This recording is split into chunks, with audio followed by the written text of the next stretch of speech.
When considering whether an applicant is ready for college, UW-Tacoma looks first at their high school grades.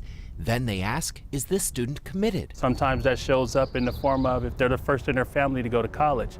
Sometimes it shows up in the form of are they from a low-income background.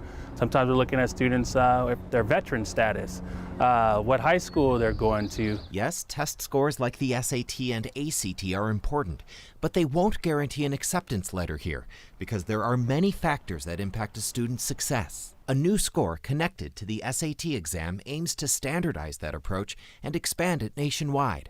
It's called the Adversity Score, and it's calculated using 15 factors, including the student's home neighborhood, the relative quality of the student's high school, and family income. The higher the number, the more likely it is they experienced some hardship. The score is not reported to students, just the colleges they're applying to. I think it's so necessary that this change is being made. I think that's definitely good. I think there needs to be more movement in deciding whether someone's college ready in terms of combating inequity and really understanding where they're coming from, what privileges they may or may not have had. UW-Tacoma was not among the schools in an SAT Adversity Score trial last year.